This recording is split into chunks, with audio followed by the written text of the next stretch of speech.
Sersan Cakrabirawa ini tidak merasa bersalah telah menculik para jenderal. Bahkan, ketika jenderal yang diculiknya itu tewas ditembak ketika hendak diculik, Sersan Cakrabirawa yang tidak merasa bersalah telah menculik para jenderal yang notabene adalah atasannya di Angkatan Darat itu adalah Bungkus. Ketika melakukan penculikan, Bungkus pangkatnya Sersan Kepala, tidak hanya ikut serta menculik. Serka Bungkus itu juga adalah pemimpin pasukan penculik.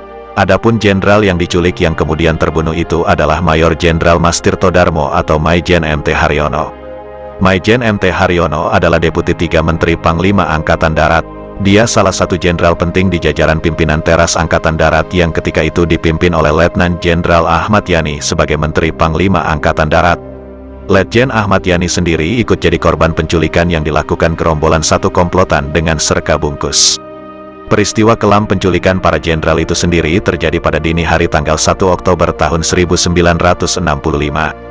Ada 6 jenderal dari 7 jenderal yang jadi target penculikan yang berhasil diculik komplotan Gerakan 30 September. Salah satunya adalah Maijen MT Haryono. Ke-6 jenderal itu adalah para jenderal penting di tubuh Angkatan Darat ketika itu. Dikutip dari buku, Saksi dan Pelaku Gestapo, pengakuan para saksi dan pelaku sejarah Gerakan 30 September tahun 1965, ketika diwawancarai wartawan majalah DR saat ditanya apakah ada perasaan bersalah telah menculik Jenderal Angkatan Darat yang notabene atasannya. Bungkus dengan tegas menjawab tidak merasa bersalah. Ia merasa tindakan itu benar sebagai seorang tentara. Enggak ada, tentara, kok merasa bersalah, mana ada. Begitulah jawaban Bungkus. Mantan Serka Cakrabirawa yang memimpin penculikan Maijen MT Haryono ketika diwawancarai wartawan majalah DR pada bulan April tahun 1999. Beberapa saat setelah dia bebas dari penjara.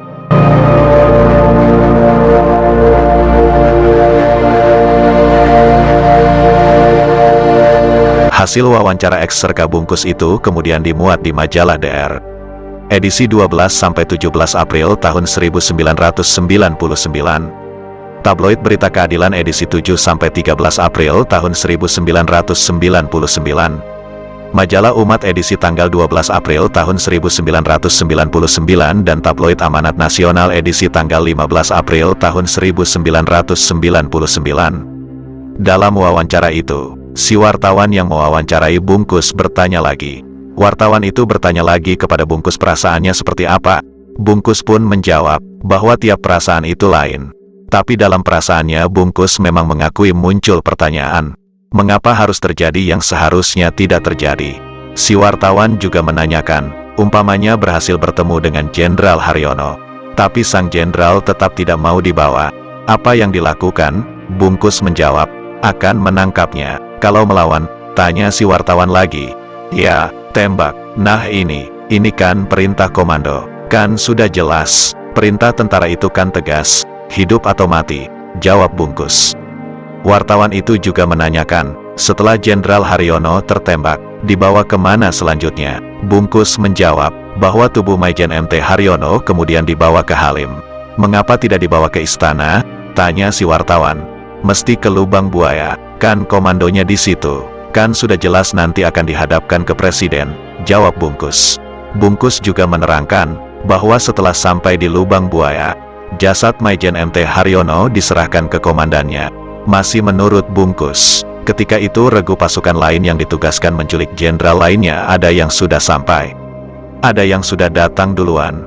Saya, kalau enggak salah, nomor 2 dari terakhir, kata Bungkus.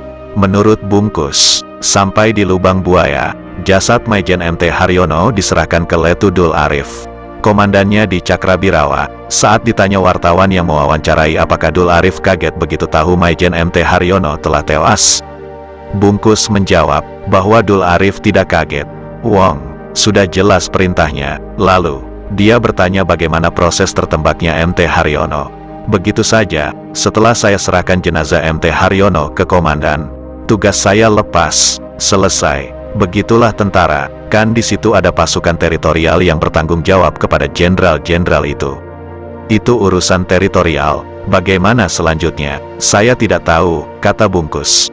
Tapi, kata Bungkus, dengan terus terang suasana pada waktu itu, kira-kira mulai pukul 8 pagi, perasaannya diliputi sesuatu yang aneh. Saya sering mengalami pertempuran. Sejak tahun 1945, saya terbiasa dalam desingan peluru. Tapi, semuanya enggak seperti ketika itu. Perasaan rasanya enggak enak, kata bungkus. Waktu itu, kata bungkus, suasananya sangat mencekam, perasaannya berkecamuk penuh dengan tanda tanya. Entah apa yang akan terjadi selanjutnya. Yang namanya tentara, saya lihat, seperti robot, sampai-sampai saya minum air terasa pahit.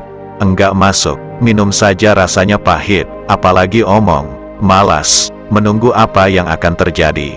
Perintah apa selanjutnya, kata bungkus.